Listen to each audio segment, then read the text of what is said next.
మీ ఎలాంటి వ్యాపార ప్రకటనలకైనా వెంటనే మా ఛానల్ సంప్రదించండి. శ్రీ గురుభ్యో నమ. హరి ఓం. శ్రీ మహాగణాధిపతయే నమ. శ్రీ మహాసరస్వత్యై నమ. శ్రీ గురుభ్యో నమ. హరి ఓం. యక్కర్తా జగతాం భర్తా సంహర్తా మహసాం నిధి ప్రణమామి తమాదిత్యం బహిరంతస్తమోపహం. 2025 సంవత్సరం సెప్టెంబర్ నెల 6వ రాశి కన్యారాశి ఫలితాలు చెప్పుకుందాం. కన్యా మిథునాలకు అధిపతి బుధుడు. ఈ బుధుడు కూడా బాగాలేడు. ఈ రాశికి చెప్పాలంటే కన్యారాశికి ఏకాదశంలో శుక్రుడు తప్పితే రాహువు ఆరింటున్నాడు. రాహువు శుక్రుడు తప్పితే గోచారరీత్యా ఏ గ్రహాలు కూడా పూర్తిగా బాగాలేవు.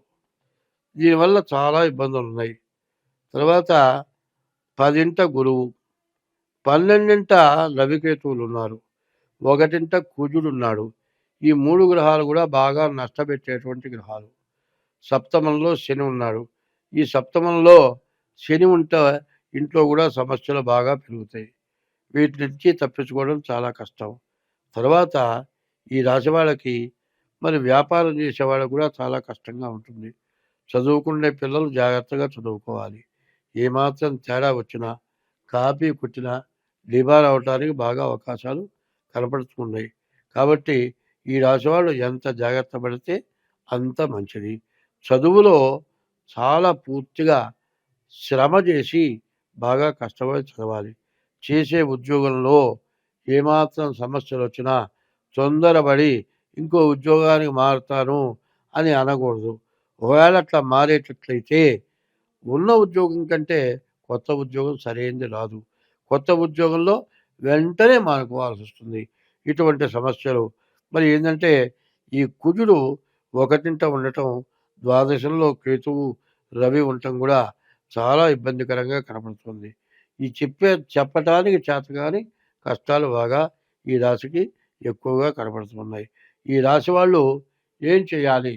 ముందు డేట్ ఆఫ్ బర్త్ ద్వారా మీ జాతకం చూపించుకోవాలి.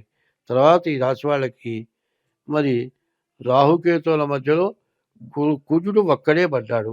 కాబట్టి కాల సర్పదోషం పూర్తిగా ఈ రాశి వాళ్ళకి కనబడుతుంది. ఈ కాల సర్పదోషం వల్ల వివాహం చేసుకున్నా సమస్యే, ఏ పని చేసినా సమస్యే. వచ్చేది వస్తుంది, వచ్చింది వచ్చినట్టు ఖర్చు అయిపోతుంది. రాకుండా సంపాదన లేక ఇబ్బంది పడటం కాదు. ఈ చేతిలో నుంచి వచ్చేప్పటికల్లా ఈ చేతిలో పడ్డ తర్వాత 5 నిమిషాలు వినబడకుండా ఉండకుండా వెంటనే ఖర్చు అయిపోతుంది. ఇటువంటి సమస్య ఎందుకు వస్తుందంటే కాలసర్పదోషం, కుజదోషం వల్ల ఇటువంటి సమస్యలు బాగా ఇబ్బందికరంగా ఉంటాయి. వీటి నుంచి తప్పించుకోవాలి అంటే ఎప్పుడు కూడా మీ డేట్ ఆఫ్ బర్త్ ద్వారా మీ జాతకం చూపించుకోవటం చాలా అవసరం. తర్వాత ఈ రాశి వాళ్ళు ఏం చేయాలి అంటే ముందు ఎట్లా వస్తుంది అంటే ఒక పద్ధతి వల్ల మనకు కష్టాలు వస్తాయి.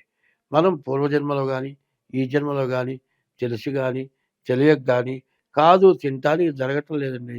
ఏదో రకంగా మోసం చేసినా సంపాదించి పిల్లల్ని పోషించడం కోసమైనా సరే మరి ఏదో రకంగా అన్యాయంగా సంపాదించితే కానీ ఈ గ్రహస్థితులు బాగుండవు.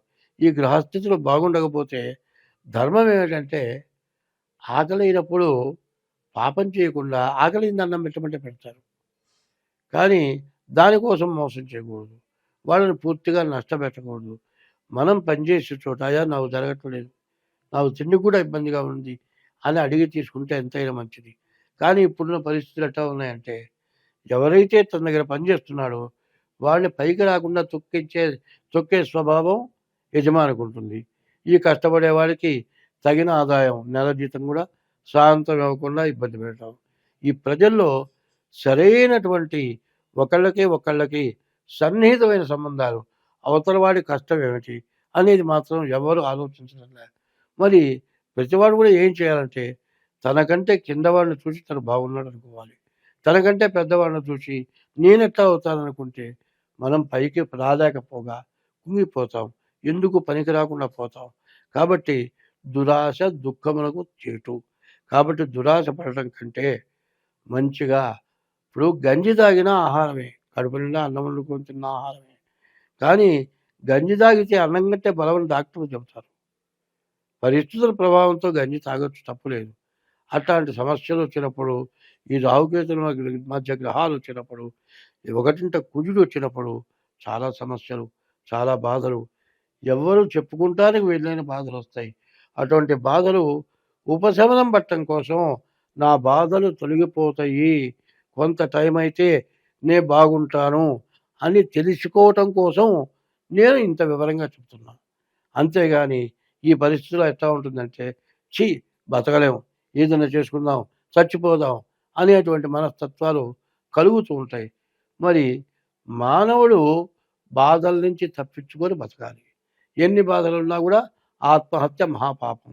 మళ్ళీ జన్మ ఎత్తితే ఇప్పుడు పడే బాధ కంటే రెట్టింపు అనుభవించాలి. ఒకరిని మోసం చేసి సంపాదించిన దానికంటే నిలువున ప్రాణం తీసుకున్నది మహాపాపం. ఎందుకంటే పెళ్లి చేసుకున్నావు, భార్య ఉంది, పుట్టిన పిల్లలున్నారు, జన్మనిచ్చిన తల్లిదండ్రులున్నారు. వీళ్ళందరి బాధ్యత నీకుంటే నువ్వు ఆత్మహత్య చేసుకొని చచ్చిపోతే ఎంత పాపం. కాబట్టి ఈ రాశి వాళ్ళు ఎటువంటి తొందరపాటు పని లేకుండా భగవంతుని పూజిస్తూ తల్లిని, తండ్రిని, భార్యని ప్రేమగా చూసుకుంటూ, ఏమక్కర్లేదండి, నాన్న అన్నం తిన్నావా, అమ్మ అన్నం తిన్నావా, భార్య రంగానే బాగున్నావా, ఏం చేస్తున్నావు, మంచిగా మాట్లాడితే వాళ్ళకి ఆనందం వేరే ఉంటుంది. తర్వాత తిండి సంగతి తర్వాత. ఇట్లా ఉండాలి. తల్లి ఏం చేస్తుంది, కడుపు చూస్తుంది. భార్య ఏం చేస్తుంది, నువ్వు తెచ్చే డబ్బులు చూస్తుంది. తల్లిని వచ్చి అమ్మ బాగున్నావా, అన్నం తిన్నావా అని అడిగితే తినకపోయినా కూడా సంతోషపడుతుంది. భార్య కూడా నీవెట్లాంటి దానివో నీ అత్త కూడా అట్లాంటిదే, నువ్వు కూడా అట్లా కోడలు అవుతావు. కాబట్టి అత్తని జాగ్రత్తగా చూడాలి, భార్యకి మంచిగా చెప్పుకుంటూ. ఈ సమయంలో వచ్చేది ఏంటంటే, భార్యాభర్తల మధ్య, అత్త కోడళ్ళ మధ్య, మరి ఆర్థిక అప్పుల దగ్గర ఈ సమస్యలన్నీ ఈ కుజుడు బాగుండకపోవటాన. నిన్నటిదాకా కుజుడు ద్వాదశంలో ఉన్నాడు. శని కుజుడు కలిసి ఉంటే కుజవత్ కేతు శనివత్ రాహు అని మహాదోషం. శని కేతు కుజులు కలిసి ఉంటాం. నిన్నటిదాకా 3 నెలల క్రితం వరకు బాగా ఇబ్బంది పడ్డారు. ఇప్పుడు కుజుడు జన్మానికి వచ్చాడు, 3 నెలలు ఉంటాడు. తర్వాత ద్వితీయంలో కూడా 3 నెలలు ఉంటాడు. 6 నెలల వరకు కూడా కుజుడు వల్ల కష్టాలు బాగా ఎక్కువగా ఉంటాయి. కాబట్టి కష్టం వచ్చినప్పుడు ఎప్పుడు కూడా భగవంతుని స్మరించాలి. ఎప్పుడు ఏమిటి, నోరు మూసుకొనైనా సరే, ఏదన్నా పని చేసేప్పుడు సరే, పని చేస్తూ కూడా భగవంతుడిని స్మరణ చేస్తే ఈ పాపాలు మనకేమి అంటావు, పాపాలన్నీ పరిహరించబడతాయి. మరి అచ్యుత, అనంత, గోవింద, నారాయణ, హరి, ఇది చాలా గొప్ప మంత్రం. ఓం నమ శివాయ, ఇది పంచాక్షరి మంత్రం. ఈ మంత్రం మహా గొప్ప మంత్రం. ఎవరిని అడగక్కర్లా. ఎప్పుడు ఈ స్మరణ చేస్తే నీకున్నటువంటి బాధలన్నీ తొలగిపోతాయి. ఇంకా తొలగలేదు, నీ డేట్ ఆఫ్ బర్త్ ద్వారా నీ జాతకం తెలుసుకుంటే ఎంతైనా మంచిది. స్వస్తి.